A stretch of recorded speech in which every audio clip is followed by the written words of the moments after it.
बिस्मिल्लाहिर्रहमानिर्रहीम, अस्सलाम वालेकुम। जियो न्यूज़ पर आप देख रहे हैं आपस की बात और मैं हूं मुनीफ फारूक। कराची के हालात हम सब के सामने हैं, बड़ा एक्सटेंसिवली कवर भी किया है पाकिस्तान के तमाम मीडिया ने। जियो न्यूज़ ने ख़ास तौर पर फील्ड के अंदर भी जाकर आपको अपडेट किया है जो कराची के अंदर सूरत हाल है। ना सिर्फ सूबाई हुकूमत बल्कि वफाकी हुकूमत का भी बहुत बड़ा कंसर्न है।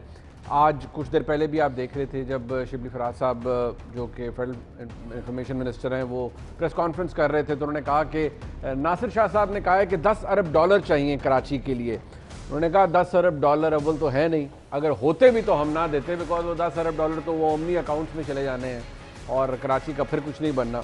कराची के हवाले से डेफिनेटली आज के प्रोग्राम में बात होगी, क्योंकि ये जो इतना लैक ऑफ ट्रस्ट है between the federal government and the provincial government और जो वहाँ पर लोगों के हालात हैं, जो कुछ नज़र आ रहा है वो भी बड़ा अलार्मिंग है, उस पर बात होगी। लेकिन एक ऐसा सब्जेक्ट है, वो आज तक एक सवाल है कि उसमें हुकूमत के साथ फ्रॉड हुआ है, हुकूमत को किसी ने बेवकूफ़ बनाया है, हुकूमत से एक एरर हुआ है जजमेंट के अंदर, या कुछ और बात है जिसको अब तक शायद हुकूमत भी रिवील नहीं कर पाई। वो है मियां नवाज शरीफ साहब का बाहर जाना। अब सवाल ये है कि क्या वो वापस आ रहे हैं, नहीं आ रहे हैं, उनका केस लगा हुआ है, अपीलें लग रही हैं, उनकी साहबजादी की अपील लग रही है इस्लामाबाद हाई कोर्ट में, तो स्टेटस है क्या। अब ज़रा थोड़ा जो बताया गया है बारहा वो एक अपनी जगह मौजूद है बैकग्राउंड, लेकिन जनाब वज़ीर आज़म ने एक इंटरव्यू दिया अरशद शरीफ साहब को सीनियर पाकिस्तान में। उनको इंटरव्यू देते हुए वज़ीर आज़म साहब का जो मौक़िफ़ था वो बड़ा वाज़े है सवाल है, ज़रा वो क्या फरमा रहे हैं। लगता है कि हमारे से गलती है। उस कॉन्वर्सेशन के अंदर वज़ीर आज़म ने कहा कि डॉक्टर्स का ओपिनियन रखा गया, कैबिनेट के सामने 6 घंटे डिबेट हुई, हमारी जिम्मेदारी बनती अगर उनको कुछ हो जाता, गुड फेथ में हमने बाहर भेजा, लेकिन लगता ऐसे है कि हमसे भी गलती हुई। फेयर इनफ, प्राइम मिनिस्टर ने इस बात को एक्नॉलेज किया, लेकिन उन्होंने कोई डिस्प्यूटेड बात इस अपने बयानिए के अंदर, अपने जवाब के अंदर नहीं रखी। जबकि वुज़रा ने क्या कहा है इस हवाले से over a period of time, particularly पिछले 4-5-6 महीनों के अंदर, वो भी जरा सुन लीजिए। एक केमिकल होता है EDTA, वो टेस्ट ट्यूब के अंदर इस्तेमाल होता है जिसमें ब्लड का सैंपल लेते हैं और उसका मकसद होता है कि ब्लड में क्लॉटिंग ना हो जब तक वो लेबोरेटरी में जाके टेस्ट हो। उस EDTA की अगर मकदार ज्यादा कर दी जाए और ब्लड की मकदार कम कर दी जाए जब सैंपल लें, तो रेड ब्लड सेल्स और ब्लड के दूसरे सेल्स श्रिंक हो जाते हैं, जिससे प्लेटलेट्स की तादाद अगर किसी के अंदर 2.5 लाख है तो 8 से 10 हजार के करीब आ जाती है। कुछ दवाइयाँ पीने से नींद ज्यादा आ जाती है, कुछ दवाइयाँ पीने से वो जो खून है वो भी थिन हो जाता है। कोई ऐसी हरकत इनसे बाइद नहीं है। सैंपल्स आप देते हैं लेबोरेटरी को, और लेबोरेटरी आपको जो टेस्ट की रिपोर्ट देती है वो डॉक्टर देखता है, डॉक्टर खुद टेस्ट नहीं करता, वो टेस्ट को देखता है और उसको एविडेंस पे आपका डिसीजन लेता है। तो डॉक्टर यास्मीन राशिद साहिबा को जो लेबोरेटरी के टेस्ट गए उसी पे उन्होंने एविडेंस लिया और उसी की बेस पूरा मेडिकल बोर्ड था। हर डॉक्टर जो है, सवाल ये है कि क्या वो रिपोर्ट्स जिनकी बुनियाद के ऊपर ये फैसले किए गए, क्या वो रिपोर्ट्स जेन्युइन थी? अब जब लग रहा है वो रिपोर्ट जेन्युइन नहीं थी। अब ये वुज़रा ने कहा, अब लेकिन यास्मीन राशिद साहिबा की उनकी कैपेबिलिटी के ऊपर कि वो गायनेकोलॉजिस्ट हैं, उस पर सवाल उठाया जा रहा है। मैंने पहले भी आपको वज़ीर आज़म का क्लिप दिखाया, वो अपनी जगह मौजूद है, लेकिन फिर दोबारा वज़ीर आज़म डॉक्टर यास्मीन राशिद साहिबा के हवाले से बड़ा क्लियर मौक़िफ़ है। दोबारा मैं कहूँगा वज़ीर आज़म पाकिस्तान का। अपने मेहमानों का तारुफ करवा देता हूँ। अली नवाज़ अवान साहब मेरे साथ मौजूद हैं, मावरी ख़ुसूसी हैं, वज़ीर आज़म के MNA हैं, इस्लामाबाद से ज्वाइन कर रहे हैं, बहुत शुक्रिया अली नवाज़ अवान साहब। पलवशा खान साहब मरकज़ी डिप्टी सेक्रेटरी इत्तलात हैं पाकिस्तान पीपल्स पार्टी के, मेरे ज्वाइन कर रही हैं, और अता तारड़ साहब डिप्टी सेक्रेटरी जनरल हैं पाकिस्तान मुस्लिम लीग नून के। तारड़ साहब आपका भी बहुत शुक्रिया। अली भाई ज़रा आपसे शुरू कर लेता हूँ। अब ये दोनों बातें आपने सुन लिया, मैंने वज़ीर आज़म का ये लेटेस्ट बयान है, पुराना भी नहीं, लेटेस्ट उनका इंटरव्यू है, उसके अंदर उन्होंने बड़ी क्लियर अनइक्विकल, कोई उसमें वो नहीं है अच्छा मैं सोचता हूँ, अच्छा मुझे ऐसा लग रहा नहीं, ही वॉज एब्सोल्युटली क्लियर। उन्होंने ये कहा कि यार एरर ऑफ जजमेंट हो सकता है, हमसे शायद गलती हो गई, but he never said, not even for a second, कि यार ये 2 नंबरी हुई है। और डॉक्टर यास्मीन राशिद को भी किसी ने बेवकूफ़ बना दिया, मेरी हुकूमत को पंजाब में भी बना दिया, मुझे भी बना दिया।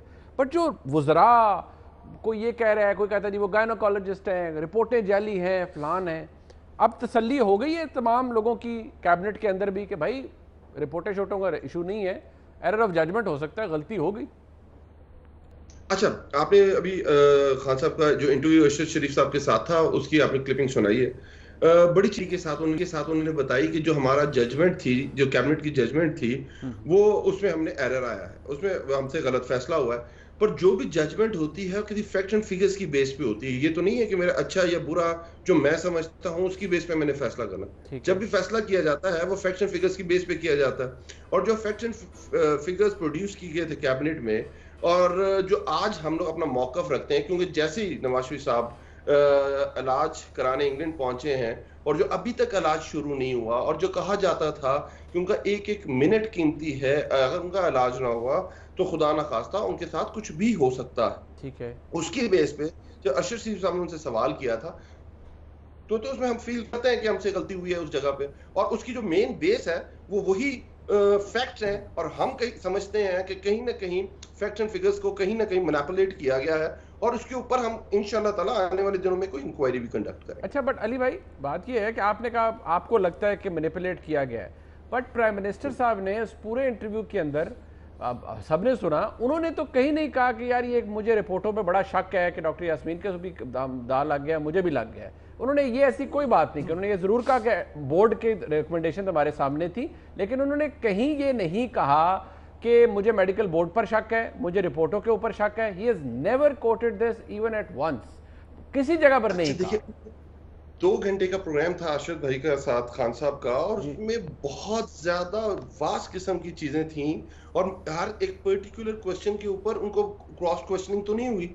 अगर क्रॉस क्वेश्चनिंग हो रही होती, कोई इस तरह की बात हो रही थी, एक बयान उन्होंने बड़ी बात की, और देखें ये बात आम बंदा नहीं करता।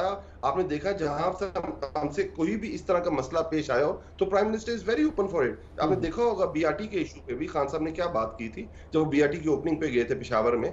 तो इसको मेरा ख्याल है उसको उस पैराई में लेना चाहिए और उससे आगे निकलना चाहिए। मेरा ये ख्याल है इसके ऊपर एक इंक्वायरी बिल्कुल होनी चाहिए। और एक बड़ा कैटेगोरिकल डिफरेंस है अली भाई आपके वुज़रा समेत, क्योंकि आपको भी शक है, आप सबका व्यू अपनी जगह पर, लेकिन वज़ीर-ए-आज़म ने दिफा किया है डॉक्टर यास्मीन राशिद का। आपके वुज़रा उनको अटैक कर रहे हैं कि वो गायनेकोलॉजिस्ट हैं, वो फलान हैं, उनको क्यों था, ये क्यों था। मुनीब भाई आप बता दें कि आपको भी शक है कि नहीं है। आप बता रहे हैं, आप क्या समझते हैं कि जो फैक्ट एंड फिगर्स सामने आए थे वो ठीक थे, और जो नवाज शरीफ साहब जो इंग्लैंड में बैठे हुए हैं और अभी तक उनका इलाज शुरू नहीं, तो आप समझते हैं वो वाली जो चीजें थी वो ठीक थी? अली भाई मैं तो जो तजाद है ना उसके ऊपर सवाल उठा रहा हूँ। मेरे कहने या समझने से कोई फर्क नहीं पड़ता, फर्क को आपके कहने और समझने से पड़ता है। आप हुकूमत है, फैसला आपका है। आप चौथा सतून है रियासत का मुनीब भाई। क्या होगा, मैं तो आपसे सवाल पूछ रहा हूँ, आपने मुझसे सवाल किया, मैं आपकी सर मेरे पास तो कोई रिपोर्ट, अली भाई मेरे पास रिपोर्ट तो आपके पास आई ना सर। मेडिकल बोर्ड आपको बता रहा था, आपकी हुकूमत को बता रहा था, कैबिनेट के सामने वो रिपोर्ट आई, मेरे पास नहीं आई, मेरे सामने नहीं आई। मेरा ख्याल है डॉक्टर अदनान के साथ जितने आपके राब्ते थे किसी के भी नहीं थे। 1 मिनट बाद सर डॉक्टर अदनान की रिकमेंडेशन के ऊपर क्या फिर आप ये समझ रहे हैं कि डॉक्टर अदनान की रिकमेंडेशन के ऊपर हुकूमत भी मान गई और आपने उन्हें भेज दिया? कोई इलाज नहीं कराऊंगा, मेरे मालिज के बगैर मेरा कोई इलाज सर वो बात ठीक है, बट पूरा मेडिकल बोर्ड डॉक्टर अदनान तो नहीं चला रहे होंगे ना अली भाई। वो तो मेडिकल बोर्ड वो था जो आंसरेबल आपकी पंजाब की हुकूमत को था, फिर वो इवेंचुअली वफाकी हुकूमत को था। क्या करना चाहिए आज मुनीब को? सवाल ये करना चाहिए था, इजहारे राय पे बहुत ज्यादा कदगन लग गई है, डॉक्टर अदनान को बोलने नहीं दिया जा रहा। नहीं ये सवाल आपको क्यों लगता है ये करना चाहिए कि डॉक्टर अदनान को डॉक्टर अदनान बोले जो मर्जी बोले, आपने डॉक्टर अदनान के कहने पे उन्हें जाने दिया था? भाई जान आप खुद सोचे ना, हमारे सामने जो हमने बात की फैक्ट्स एंड फिगर्स आए, उसकी बेस पे एक मीडिया समेत एक माहौल बनाया गया। नून लीग ने पूरी कैंपेन की, उन्हें कहा कि एक जवाब फैसला एक मिनट। अली भाई इनका पाकिस्तान में इलाज मुमकिन आप नहीं है। बहुत मैं आपके आर्गुमेंट्स की मैं बड़ी तारीफ करता हूँ, आपका बड़ा लॉजिकल माइंड है, लेकिन मुझे आज समझ नहीं आ रही सर। आज आप जो फरमा रहे हैं ना, आप कहते हैं मीडिया ने माहौल बनाया, उस दिन को कह रहा था सोशल मीडिया ने। उस हजूर मीडिया का माहौल, सोशल मीडिया का माहौल अपनी जगह पर, आपने मीडिया का माहौल सोशल मीडिया का माहौल देकर इजाजत दी है। वज़ीर-ए-आज़म ने तो नहीं कहा कि भाई मीडिया और सोशल मीडिया की वजह से मैंने इजाजत दी है। नहीं, आपकी बात बिल्कुल जायज है कि सिर्फ सोशल मीडिया और मीडिया की बेस पे आप किसी को नहीं बाहर जाने दे सकते, या किसी का नाम ECL पे नहीं डाल सकते, या निकाल नहीं सकते, या किसी के बारे में कोई जजमेंटल राय नहीं रख सकते। बिल्कुल ठीक बात की है, क्रेडिबिलिटी के इश्यूज होते हैं। असल चीज ये है कि आपके सामने जो फैक्ट्स एंड फिगर्स आए, आपके सामने जो रिपोर्ट्स आई, वही रिपोर्ट्स अदालतों के सामने भी पेश हुई, वही रिपोर्ट्स हमारी कैबिनेट के सामने भी पेश हुई, 7 घंटे इसके ऊपर डिबेट हुई और उसके बाद जो फैसला किया गया उसके ऊपर एक हतमी राय जो कायम की गई थी, उसे हमने कहा वो गलत हो गया हमसे, हमने उसमें मिस्टेक की है। और उसकी जो बेसिस हैं, जो हम समझते हैं, जो मुनीब नहीं समझता है, जो बाकी शायद लोग नहीं समझ रहे, हम समझते हैं कि वो जो चीजें हैं हमसे गलती हुई है, उनकी जजमेंट कॉल हमारी ठीक नहीं थी, हमें इसके ऊपर और मॉनिटरिंग कोई और स्पेशल कोई इसके ऊपर कमेटी बनानी चाहिए थी। वज़ीर आज़म जिस दिन कह देंगे मैं भी कहूंगा ये रिपोर्टें जाली हैं। पास नाउ, अभी हमें आगे की तरफ चलना है। वज़ीर आज़म भी कह देंगे रिपोर्टें जाली हैं तो हम सारे भी कहेंगे जी रिपोर्टें जाली है। वज़ीर आज़म को मैंने अभी तक सुना नहीं है, हो सकता है आने वाले दिनों में वो कह ले। बट मैं अली भाई दोबारा आपके पास इस पे आऊँगा। मैं ज़रा एक क्लिप है, मैं वो भी वज़ीर आज़म का ही है, मैं चला के ज़रा तारड़ साहब से और फिर परवशा बीबी से पूछना चाहूँगा। अब साहब बड़े क्लियरली उनका एक बयान रहा है, एक मौक़िफ़ रहा है पहले दिन से कि मैंने इस हुकूमत का ये मौक़िफ़ है कि हमने किसी को NRO नहीं देना। अब वो NRO नहीं देना बात फैक्ट है, आपने नहीं देना, लेकिन वज़ीर आज़म ने इसी इंटरव्यू में एक जगह पर किसी को कोट करते हुए उन्होंने कहा था हमारे ताल्लुक तारड़ साहब को खुदा दा खौफ करो, सिफारिशां करा रहे हो इमरान खान साहब ने। देखिए, एक बंदा जेल में है और उसकी किसी सूबे में कोई हुकूमत नहीं है, वफाक में उसके एक दुश्मन बैठे हैं जो उसके जान के दुश्मन हैं। क्या ये इतने नाअहल और नालायक और एक इनकॉम्पिटेंट गवर्नमेंट है कि नैब की हिरासत में 3 टेस्ट जाली जो इन बकौल उनके 3 ब्लड टेस्ट नैब की हिरासत में हुए, वो ठोकर न्याज बेग लाहौर नैब लाहौर की कस्टडी में थे, उनको लाया जाता है सर्विसेज हॉस्पिटल और उनको नैब की कस्टडी के साथ साथ वो पंजाब गवर्नमेंट की कस्टडी में आ जाते हैं। अभी प्राइवेट डॉक्टर उनको कोई उसमें नहीं कर रहा, या पंजाब हुकूमत है या नैब है, नैब के अफसर बाहर बैठे। वो जुडिशियल हो गए थे, नैब में थे? नहीं, judicial during his hospital tenure वो हुए। अच्छा, ठीक। नैब वाले एक दिन चले गए और जेल पहले दिन हॉस्पिटल तो नैब से, क्योंकि मैं हॉस्पिटल मौजूद था जब पहले दिन आए, वो नैब से जेल, नैब से आए हॉस्पिटल और उसी दौरान वो जुडिशियल हुए तो नैब वाले चले गए और जेल के हुकाम ने आके टेक ओवर कर दिया। मेरे सामने टेकिंग ओवर हुई, बिकॉज जब वो हॉस्पिटल आए उस लम्हे से लेके उनकी बैरून मुल्क रवानगी तक मैं उनके साथ रहा। अब प्रॉब्लम क्या है कि नैब में भी टेस्ट जाली हुए, जो 11 रुकनी मेडिकल बोर्ड था स्पेशलिस्ट पे मुश्तमिल, जिसकी निगरानी वजीर सेहत यास्मीन राशिद साहिबा खुद करती थी और वो अपना बेशतर टाइम सर्विसेज हॉस्पिटल में गुजारती थी कि कहीं कोई गड़बड़ ना हो जाए, उनको भी बेवकूफ़ बनाया गया, 11 रुकनी बोर्ड को भी बेवकूफ़ बनाया गया। डॉक्टर फैसल सुल्तान मौजूदा मुआवने खसूसी बराए सेहत और उस वक्त के CEO शौकत खाना मेरे सामने आके उन्होंने कहा कि जी आपकी हालत संगीन है और बड़ी सीरियस कॉम्प्लिकेशंस हैं। डॉक्टर ताहिर शमसी को गवर्नमेंट ने फ्लाइन किया कराची से, वो ब्लड डिजीज़ के एक्सपर्ट हैं, उन्होंने अपना एक्सपर्ट ओपिनियन दिया, फिर आज भी उन्होंने मौक़िफ़ दिया, उन्होंने कहा जी बिल्कुल बीमार थे। उसके बाद डॉक्टर जो हेड थे मेडिकल बोर्ड के, उनको वजारत दाखिला के कुछ लोगों ने, वजारत दाखिला हुकूमत पाकिस्तान के कुछ लोगों ने थोड़ी सैर कराई, कोर्ट से वो निकल रहे थे तो उन्हें गाड़ी में बिठा के नेशनल डिफेंस हॉस्पिटल तक लिफ्ट दी। मैंने आपको पिकअप पॉइंट भी बता दिया, ड्रॉप ऑफ पॉइंट भी बता दिए।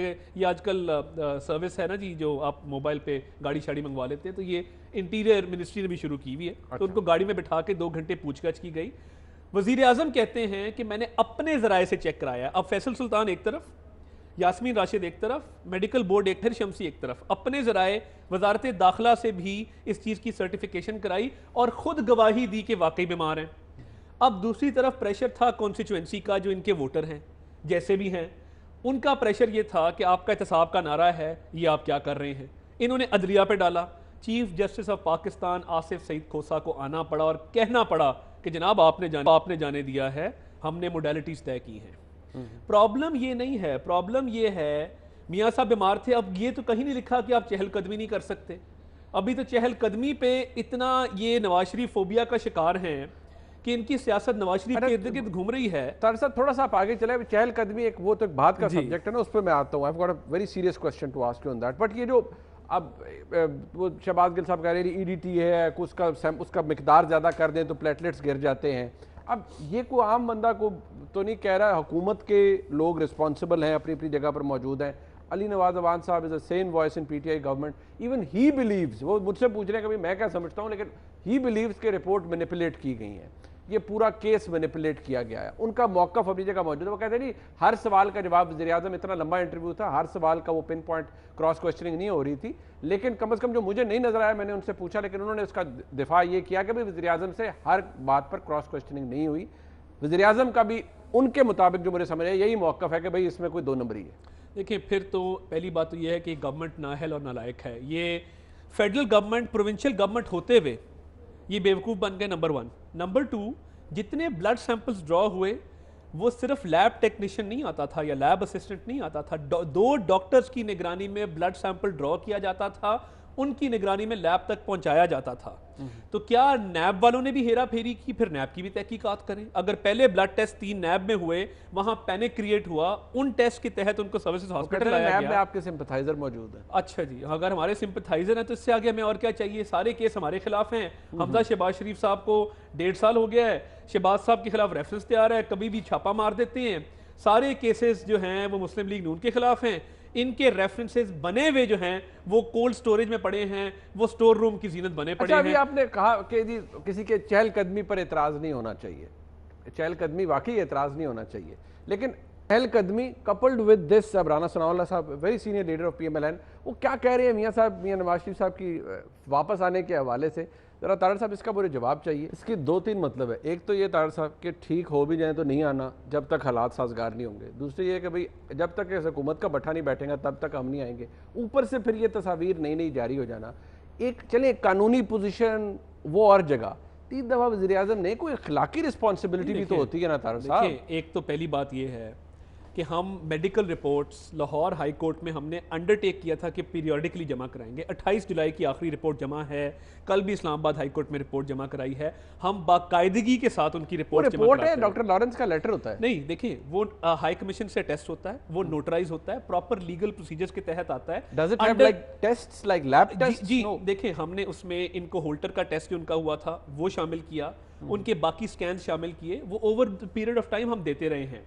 अब उसमें और क्या इशू है कि जब ये रिपोर्टें आती हैं हमने ये भी अंडरटेक किया कि हाई कमीशन अपनी तसल्ली खुद जाके कर ले, नंबर 1। नंबर 2, हमने कहा जी पाकिस्तान हाई कमीशन से कोई गया अभी तक कोई एक दफ़ा भी कोई राब्ता नहीं हुआ।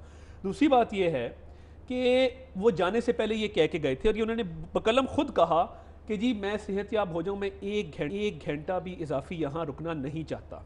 अब हम कोर्ट में भी रिपोर्ट जमा करा रहे हैं, हमारी बाकी लीगल प्रोसीडिंग्स भी चल रही हैं, हमारा एक मैटर ECL वाला आज तक सब जुडिस है। तो एक शख्स बीमार है, क्या पाकिस्तान के बाकी मसाइल खत्म हो गए हैं? पंजाब हुकूमत ने तो वो एक्सेप्ट नहीं की थी रिपोर्ट, तो फरवरी में उन्होंने फारिग कर दी कि उन्होंने कहा कोई रीजन नहीं है उनका। उसमें देखें, उसमें मैं और डॉक्टर अदनान दोनों पेश हुए थे पंजाब की कैबिनेट कमेटी के पास। हमने उन्हें कहा जी एक पेशेंट को ना आपने एग्जामिन किया है, ना आपने उसका तिब्बी मायना फिजिकल किया है, आप यहाँ वन साइडेड कह रहे हैं कि वो बीमार नहीं है, हमारी रिपोर्टें तो कहती हैं वो बीमार हैं, तो आप इस पे सियासत कर रहे हैं, हम ये नहीं चाहते। और मैं आपको एक और बात बताऊं, ये मैं आज आपके सामने ऑन एयर कहता हूं, डॉक्टर्स मुझे अंडर प्रेशर नजर आए, बिकॉज मियाँ साहब के जाने के बाद एक रिग्रेट था जिसका वजीर आज़म ने कहा हमें रिग्रेट है। मुझे पूरी पंजाब गवर्नमेंट और डॉक्टर्स अंडर प्रेशर नजर आए और कुछ लोगों ने साइडलाइंस पे हमें ये इंडिकेशन भी दी कि जी जल्दी करो, सानू माफ करो। एक बात मैं इस पे ऐड कर लूं, देखिए 6 घंटे काबीना नवाज शरीफ डिस्कस करे, क्या इस मुल्क में आटा, चीनी, पेट्रोल, अद्वियात के मसाइल खत्म हो गए हैं? आप नवाज शरीफ फोबिया का क्यों शिकार हैं? आपकी लॉ मिनिस्ट्री है, आपकी इंटीरियर मिनिस्ट्री है, वो डील करती रहे। आप और बड़े काम है हुकूमत के पास करने के लिए, लेकिन वो अली नवाज साहब ने कहा ना कि माहौल भी था, वाकई उस वक्त माहौल नहीं, बट आप देखें ना, बना होता। हर रोज नवाज शरीफ, मैं इससे पहले कि पलवशा बीबी से पूछूं, मुझे हाँ या ना में जवाब दे। जिस दिन मियाँ नवाज शरीफ साहब गए उस वक्त की हालत और आज मियाँ नवाज शरीफ साहब की तकरीबन 8 महीने की अरसा गुजरने के बाद फर्क तो है ना, हालत में बेहतर है ना। उसमें उनके हार्ट को ब्लड सप्लाई नहीं जा रही, बाकी उनकी ऑब्वियसली इंप्रूवमेंट हुई है, बट उनके हार्ट की कैथेटराइजेशन होनी है, कॉम्प्लेक्स प्रोसीजर है, उनको पहले ही बहुत सारे स्टंट डल चुके हैं। मतलब वो ऐसी पोजीशन में आपके नजदीक नहीं है कि वो आए और अपनी सजा मुकम्मल करें? या अभी फिलहाल नहीं, जब तक उनके हार्ट का प्रोसीजर नहीं होता। चले ठीक। अच्छा परवेशा बीबी, आपने दोनों साइड आर्गूमेंट, सादवान साहब का भी, PMLN का भी, एक अपना मौकफ है पीपल्स पार्टी के कुछ लोगों का। अभी रिसेंटली मैं देख रहा था, वो एक दफ़ा शर्मिला फारूकी साहिबा भी है, उन्होंने कहा ये PMLN का ये बड़ी प्रिविलेज पोजीशन होती है इनकी हर दफ़ा ही, कि बड़े आसानी से ये इनको ऐसी रिलीफ मिल जाता है कि सेहत के हवाले से बाहर चले जाते हैं, मामलात हो जाते हैं। जरदारी साहब यहाँ पर भी हैं, बीमारी में भी पेश हो रहे हैं, एट्सेट्रा एट्सेट्रा, बहुत लंबी बात है। आपको मौकफ जेन्युइन लगता है या कम अज़ कम इखलाकी तौर पर जस्टिफाइड लगते हैं मियां नवाज शरीफ साहब के? ठीक है, नहीं भाई अभी मेरी कैथेटराइजेशन नहीं हुई, मेरे मामलात ऐसे ही हैं, तो मैं भी बाहर रहूंगा। देखिए, इसका फैसला मुनीब ये तो इनकी पार्टी करेगी या इनके हालात और वाकयात जो ओपिनियन है जानना सियासी वो। दूसरी बात है कि जरदारी साहब इसलिए यहाँ है कि उन्होंने फैसला किया कि वो यहीं रहेंगे और वो यहाँ है। सेहत उनकी भी जो है, उनके मामलात जो है वो अच्छे नहीं है, लेकिन वो यहीं है। दूसरी बात यह है, अगर मैं आपकी मुस्लिम लीग के जो मामलात हैं वो उनको बेहतर हक के फैसला करने का कि मियाँ साहब को आना चाहिए, रहना चाहिए। लेकिन अगर हम ये मौक़िफ़ जो हुकूमत दे रही है, सिर्फ अली नवाज साहब नहीं, इनके बहुत से वज़रा यही मौक़िफ़ दे रहे हैं। इन्होंने तो खैर जो कहा है वो फिगर्स और फैक्ट्स एंड फिगर्स जो आए उसमें कोई गड़बड़ की निशानी है। इनके बाकी तरह के जो आप बयानात सुना रहे मसका खेज बयानात थे। अब गिल साहब क्या कहते हैं कि जी पता नहीं कौन सा केमिकल डाला है, मतलब ये कोई जासूसी नौकरी, मतलब शायद शेरलॉक होम्स ज्यादा देखते रहे हैं, क्या मसाइल हैं। ये बातें हुकूमत में बैठे हुए लोगों का कहना और इस पर इसको जो है एडमिट करना कि हमारे साथ ये हुआ है, तो इसका मतलब है इनके तो खिलाफ बहुत बड़ी साजिश हुई है। इस हुकूमत के खिलाफ, बैठी हुई हुकूमत के खिलाफ, वजीर आजम के खिलाफ, जिनके अंगूठे के नीचे पूरे मुल्क की, थंब के नीचे पूरे मुल्क की एजेंसीज होती हैं, हर किस्म की इंटेलिजेंस होती है। एक मरीज जो कि आपका टॉप टारगेट था, उसके मामलात आपको समझ नहीं आए और आपको गलत फैक्ट्स एंड फिगर्स दे दिए गए, उसका मतलब है आपके खिलाफ साजिश हुई, बहुत बड़ी साजिश हुई। अच्छा, साजिश में कौन शरीक है? आपका सूबाई महकमा सेहत शरीक है, आपके नैब शरीक है, आपकी सूबाई हुकूमत शरीक है, वो तमाम डॉक्टर, उसमें तो फिर आपके जो भी मुशीर हैं, क्या नाम है इनका, फैसल साहब, ये भी शरीक है। वो एरर ऑफ जजमेंट है, वो कहते हैं हमसे गलत फैसला हो गया ना, फैसला गलत हो गया। वो कहते हैं हमने रिलाय किया रिपोर्ट पे, पर रिपोर्ट मैनिपुलेट हुई। अली नवाज वान साहब भी यही कह रहे हैं। नहीं, फैक्ट्स एंड फिगर्स पे फैसला हुआ ना, कि सिर्फ दिल की हमदर्दी पे फैसला हुआ। फैसला फैक्ट्स एंड फिगर्स, ये तो उन्होंने बताया कि कुछ देख के हमदर्दी आई ना, रिपोर्टें देख के हमदर्दी आ गई। कभी मुझे नहीं लगता आएगी कि दूसरों के लिए वो हमदर्दी सिर्फ जहांगीर तरीन साहब और अपने आसपास के लोगों के लिए है। वो हमदर्दी अगर आई थी तो उसके ऊपर भी कोई बेसिस थे ना, पहले तो नहीं आई। वो बेसिस जो भी थे, जिन्होंने भी इनको मिसलीड इतना किया, माहौल बनाना, ये इतना एक मज़ा खेज बात है। अगर मसलन कल को एक बड़ा हाई प्रोफाइल इंडियन जासूस अभी हुकूमत के कब्जे में है, मुझे बताएं कल को मोदी माहौल बना देते हैं, उसके लिए कोई मुश्किल भी नहीं, माहौल बनाता है। और कुलभूषण साहब जो है वो मैनिपुलेट कर लेते हैं, मोदी साहब मैनिपुलेट कर लेते हैं, कुलभूषण भी क्या हम समझें कि वो भी पार हो जाएगा बॉर्डर के? मतलब जो हुकूमत मासूम होगी उसको अपने सेहत, उसके तमाम जिले इदारे, सूबाई हुकूमत उनके खिलाफ एक बैठकर साजिश रचे और इतना हाई प्रोफाइल जो है इनका टारगेट यहाँ से बाहर चला जाए, फिर बताइए कि उनको क्या कहा जाए? देखिए, आप बताइए। रिपोर्ट्स को अगर छोड़ भी दें, ये हैरानगी तो ये तो प्राइम मिनिस्टर को है ना कि मियां नवाज शरीफ जब यहाँ गए और बताया गया, मुझे उनको हमदर्दी आ गई, रहम आ गया, उन्होंने जाने दिया, लेकिन वो भी सोचते तो हैं कि भाई हमसे कैसा फैसला हो गया कि उधर मियां नवाज शरीफ साहब जैसे ही पहुंचे तो वो लंदन की हवा थी जिसकी वजह से ठीक हो गए, या उस एयर एम्बुलेंस को देखकर ठीक हो गए? दो बातें अब आप मुझे करने दें। पहली बात ये कि लड़ाई के बाद जो मौका याद है अपने मुंह पे मार लेना चाहिए।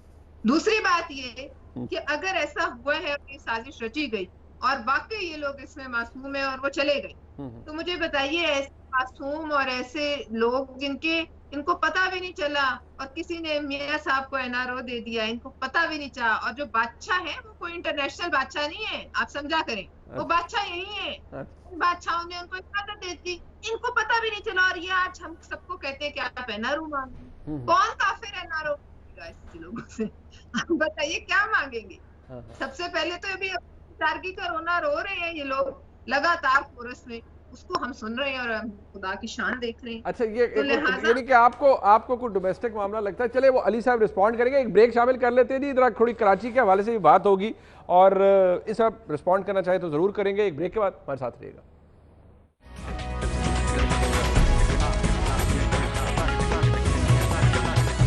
कराची के हवाले से बात होगी जी, शिबली फराज साहब ने भी आज अभी कुछ देर पहले प्रेस कॉन्फ्रेंस की है, उसमें बात होगी। लेकिन अली साहब, आप ज़रा रिस्पॉन्ड करना चाहे तो हमारे दोनों मेहमानों ने जो आपकी हुकूमत की शान में कसीदा पढ़ा है, तो ब्रीफली अगर रिस्पॉन्ड करना चाहे फिर ज़रा मैं कराची पे भी आपका तवज्जो दिलाना चाहूँगा। अच्छा देखिए, अभी पलवशा बात कर रही थी कि मैंने एक बात की थी, उनको बड़ी मज़ाक़ा खेज लगी कि माहौल बना दिया गया और कल अगर किसी जासूस के लिए भी माहौल बना दिया जाएगा तो उसको ऊपर हम कोई फैसला करेंगे। तो मेरा जो माहौल की बात की थी वो तो मीडिया की बात की गई थी कि मैंने मुनीब भी रोज शो कर रहा था, एंकर्स भी शो कर रहे थे, तो कि सेहत खराब है, के पास भी आ रही थी, सेहत बहुत खराब थी, कुछ भी किसी वक्त भी हो सकता था, उसके ऊपर बेस बात करी। तो इसका ये मतलब है उस जासूस के लिए भी या मीडिया इतनी ही हमदर्दी रखता होगा जितनी वो नवाज शरीफ साहब के हवाले से। मुझे उनकी बात समझ नहीं आई। दूसरा, अगर नाअहली और नालायकी देखनी है तो देखें, वो भी हम कराची तो फिर डिस्कस करेंगे, उसके ऊपर बात करेंगे। इस मुल्क से उसामा बिन लादेन किसी की हुकूमत के अंदर पाए जाते हैं, बाहर की एक कुव्वत हमला करती है, उसको पकड़ती है, यहाँ ऑपरेशन करती है, वापस ले जाती है, उसके ऊपर उस वक्त के प्रेसिडेंट उसे बड़ा अपना कामयाबी समझते हैं। फिर एक प्राइम मिनिस्टर जो 3 दफा रहे हैं, उनके दौर में एक ऑपरेशन जंग होती है, कारगिल ऑपरेशन होता है, उसके ऊपर वो कहते हैं मुझे पता ही नहीं था, इसके ऊपर मैं एक बहुत बड़ा जैसे हुकूमत में आऊंगा, एक कमीशन बनाऊंगा और उसकी रिपोर्ट पब्लिक करूंगा। पता नहीं कितने नाअहल और कितने नालायक गवर्नमेंट थी उस जमाने में। कभी कोई डॉन लीग्स की बात होती थी तो अपने वजीर को इस्तीफा ले लिया करते थे, कोई और बात होती तो किसी का इस्तीफा चला जाया करता था। कभी प्रेसिडेंट खड़े होके कहते होते थे मैं ईंट का जवाब पत्थर से दूंगा, फिर 2 साल के लिए गायब हो जाया करते। आई डोंट नो, मुझे नहीं पता कौन सी नालायक और नाअहल गवर्नमेंट है, क्योंकि पिछले 13 साल से सिंध में तो पीपल्स पार्टी की 5 साल उसमें फेडरल गवर्नमेंट भी रही है, नून लीग की 3 दफा प्राइम मिनिस्टर रहे हैं, शहबाज शरीफ कंटिन्यूटी में इतने। अच्छा अली भाई, आपने खुद सिंध की बात कर दी है। मॉडल टाउन होता है, सुने नालायक और नाअहल गवर्नमेंट की मैं बात कर रहा था। मुनीब, मॉडल टाउन होता है, कहते हैं 11 बजे तक मुझे पता नहीं है, वैसे वो कहते हैं मैं सोता नहीं हूँ। लॉ मिनिस्टर उनके कुछ कहते हैं, जो कमीशन रिपोर्ट आती है वो कुछ कहती है, पता नहीं नालायकी नाअहली कहाँ थी। अब आप जो बात कराची की कर रहे थे, कराची देखें, फिर मैं एक बात बताता हूँ, इज अ मिनी पाकिस्तान। आपको पता है कराची की जो इकोनॉमी 165 अरब रुपए की इकोनॉमी है। कराची 30% लार्ज स्केल मैन्युफैक्चरिंग में वैल्यू एडिशन देता है। हमारा जो वर्ल्ड बैंक की एक रिपोर्ट के मुताबिक सबसे जो बिजनेस फ्रेंडली अगर कोई शहर है तो वो कराची है। और उसके ऊपर अब हमने 140A की जो तारीफ लिखी हुई है, जिसको पीपल्स पार्टी हमेशा उसका क्रेडिट लेती है 18वीं तरमीम का, और किसी हद तक ठीक भी लेती है। और उसमें जो 140A की जो पाकिस्तान के आइन के अंदर जो उसकी तशरीह लिखी हुई है, फाइनेंशियली और administratively powerful local government system, 3 tier system है वर्ल्ड। वो चले, वो तो एक डेवोल्यूशन की बात है, वो आप ठीक कह रहे हैं, आपका आर्गुमेंट बिल्कुल अपनी जगह दुरुस्त है। लेकिन मैं शिबली साहब की बात पर आना चाहूंगा, पलवशा बीबी भी रिस्पॉन्ड करेंगे उस पर। अब नासिर हुसैन शाह साहब ने मेरे ख्याल में जवाब उन्होंने सुन लिया जनाब शिबली साहब को, और उन्होंने जवाब भी दिया कि शिबली सराज साहब 10 अरब डॉलर छोड़ें, कराची को बस वो 162 अरब दे दें, जिसका आपके वज़ीर-ए-आज़म को कई दफ़ा उन्होंने वादा किया है मगर वो मुकर चुके हैं। सिंध हुकूमत के 172 अरब जो हमारा हिस्सा है वो भी दे दें।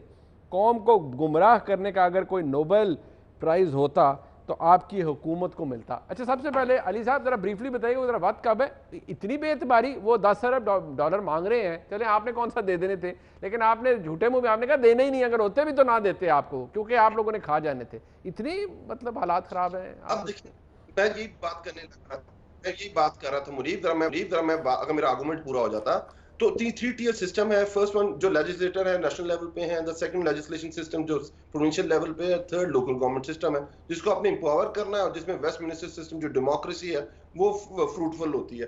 हुआ ही देखें, अब उन्होंने लोकल गवर्नमेंट सिस्टम जो बनाया हुआ है उसमें वाटर एंड सीवरेज बोर्ड वो कराची प्रोविंशियल गवर्नमेंट देख रही है, बिल्डिंग कंट्रोल बोर्ड है वो प्रोविंशियल गवर्नमेंट देख रही है, सॉलिड वेस्ट मैनेजमेंट बोर्ड वो प्रोविंशियल गवर्नमेंट देख रही है। और उसके बाद आपको पता है पाकिस्तान का जो टोटल रेवेन्यू है उसका 55% कम्स फ्रॉम कराची ओनली, और उसके बाद जो प्रोविंशियल गवर्नमेंट है उसका 90% कम्स फ्रॉम कराची। ठीक है, और आप ये देखें कि पिछले 6 साल ले लें, कोई 1150 अरब रुपए का डेवलपमेंट बजट दे चुकी है सिंध गवर्नमेंट। अब मुझे बताएं कि पिछले 6 साल में कराची पे क्या इन्वेस्टमेंट हुई है, क्या उसका सीवरेज देखें, बारिश होती है पाकिस्तान के पूरे पाकिस्तान में होती है और इस दफा बहुत ज्यादा हुई है, समझ आती है मुझे बात। तो क्या कहीं आपने पानी के साथ सीवरेज लाइंस देखी, गंदा काला पानी देखा सवाई कराची के? क्या आपने क्या पानी के साथ कचरा आता देखा पाकिस्तान के किसी और शहर में? होता है, अर्बन फ्लडिंग होती है, कराची के मसाइल मौजूद हैं। फेडरल गवर्नमेंट ने बड़ा दिल किया, देखिए आप हमें 162 अरब रुपए का हमारा वादा याद करा रहे हैं, हम तो डिलीवर करेंगे, पर आपकी तो ये जिम्मेदारी है। जब ineffective local government system, powers lies with the provincial government, 90% budget comes from the Karachi, आपने कराची के साथ किया क्या है? अच्छा चले एक मिनट, 26.6 बिलियन के आपने जो इस दफा के बजट में आपने रखे, क्या कर रहे हैं मुझे बताएं, क्या कब कराची में? अच्छा ठीक है, ओके कराची को कभी ओन ही नहीं किया। ठीक है, आपने कहते हैं कराची को ओन नहीं किया। एक सेकंड अली भाई, अगर यहाँ रुक जाए, पलवशा बीबी को रिस्पॉन्ड करने दे। पलवशा बीबी रिस्पॉन्ड कर दीजिएगा, कोई वक्त कम है। सवाल आपने पता ही, आपने क्या जवाब होगा इसका? मुनीब, बात यह है कि सबसे पहले मैं शिबली फराज साहब की बात पे आपको ये कहना चाहूंगी कि वो जो बैठ के फतवे देते हैं दूसरों की करप्शन पे, जरा अपने आसपास के मुआवनीन पे भी नजर डाला करें। वहां तो जिनके से निकलते हैं अरबों डॉलर की, उनके बारे में बात करते हुए टांगे क्यों काम जाती है? ये बताइए कि कराची के जो भी मसाइल हैं, आप जरा अपने साथ बैठे एमक्यूएम से तो बात करें, उनसे तो पूछे सबसे पहले कि उन्होंने क्या किया। अच्छा, अब आप ये देखिए, आज कैंट बोर्ड्स और कंटोनमेंट बोर्ड्स में, तो कराची की रिहायशी नहीं हुआ है, तो आपके चैनल्स पे देखा कि कंटोनमेंट बोर्ड्स और डीएचए वो क्यों फ्लडेड है। आज वहां क्यों लोग जमा थे, वहां क्यों एहतजाज हो रहा था? आपने देखा एहतजाज? सबने उसको कवर किया। और जो जादुई छड़ी एनडीएमए के पास थी, जो पाकिस्तान पीपल्स पार्टी के पास नहीं थी, वो जादुई छड़ी अब क्यों नहीं चल रही, ये बताइए। यानी 90 साल में जो बारिशें नहीं हुई, वो अगर हो गई तो आपके सामने अमेरिका में भी जब ऐसी आफत आती है तो वो भी, वहां भी बिजली कई दिन गायब हो जाती है, वहां भी फ्लडिंग होती है, वहां भी घर तबाह होते हैं। लेकिन आज कौन है? 14 एमएनए थे ना तहरीके इंसाफ के, आप बता दीजिए आपको कितने नजर आ रहे हैं पानी में खड़े हुए? आप बता दीजिए एमक्यूएम के कितनी वहां आमिर लियाकत साहब तो नजर आए हैं, तो पानी में डूबते हुए भी नजर आए हैं हमें। हमारे सदर साहब कराची से हैं, सदर साहब की तस्वीरें सब सोशल मीडिया पे गर्दिश कर रही हैं, जो वो पहले कश्ती लेके निकलते थे। मुझे इल्म नहीं अभी भी वो कश्ती लेके निकले, कहीं समंदर की तरफ ना निकल गए, तभी पता करें वो कहाँ है सब। लेकिन बात नहीं, आपका दिल है कि सदर साहब की वो अब भी कश्ती लेके निकले। वो आदम एक था, आदम दो नहीं थे। अब ये नहीं हो सकता कि एक आदम की औलाद से तो दुनिया के हर कटहरे में उसका गिरबान पकड़ लो, और दूसरे आदम की औलाद से बात करने से जबान भी लड़खड़ा जाए और टांगे भी कांप जाए। बताइए, आप एक सांस पे जब नवाज शरीफ साहब की बात करते हैं, दूसरे सांस में जरा जहांगीर तरीन साहब का भी बताए ना, उनको किसने एनआरओ, वो कैसे निकल गए? अच्छा, वो टीके कहाँ गए जब तक चीनी जो है अपनी जगह पे वापस नहीं आ रही? वो कितने अरब खरब बनते हैं, आप बेशक ना दें। नहीं, वज़ीर आज़म ने नोटिस लिया हुआ है, उसके ऊपर नोटिस लिया हुआ है, आप फिक्र ना करें। वो आप साहब ने आज वाज़े पैगाम दे दिया है कि वो कुछ नहीं देना चाहते। मुझे तो ये पता नहीं 10 अरब डॉलर इनसे किसने मांगे, और 10 अरब डॉलर कौन बेवकूफ इनसे मांगेगा? इनके पास जब कुछ है नहीं तो इनसे मांगने का क्या फायदा है? बात यह है कि आप ये उनका पैगाम वाज़ेह है सिर्फ कि आपके लिए हमारे पास कुछ नहीं, लिहाजा इस वक्त ये सिस्टम जो आज कराची पर है, कल या परसों जनूबी पंजाब पर जा रहे हैं। इस वक्त वजीर आला पंजाब का अपना बाई गांव का रास्ता मुनक़ता है पूरे पाकिस्तान से। बताइए, अब हम क्या कहें कि बादलों का महकमा पीटीआई के पास है? अच्छा नहीं, बट देखिए, जो जिस इलाके से वज़ीर आला पंजाब है उसका और कराची का कोई मुवाजना तो नहीं है। खैर, एक से जान नहीं छुटती, दूसरी आ जाती है, इस पर भी कोई गौर कीजिए। अच्छा बात ये है, पलवशा बीबी, आपका आर्गूमेंट अपनी जगह। मैं अपने मेहमानों का शुक्रिया अदा करूंगा।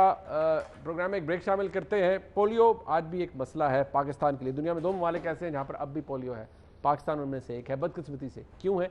एक ब्रेक के बाद बस आप रहिएगा।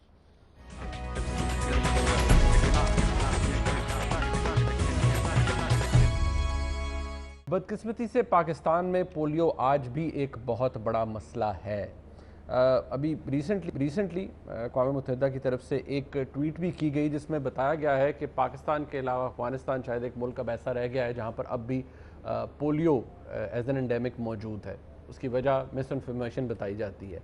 लेकिन ये इतना बड़ा मसला है कि जहाँ हम खुश हो रहे थे कि 2017-18 में केसेस महज 8 या 10 या 12 रह गए थे, गुज़िश्ता साल हमने देखा कि एकदम केसेस में बहुत ज़्यादा इंक्रीज़ आया। 147 के करीब केसेस रिपोर्ट हुए।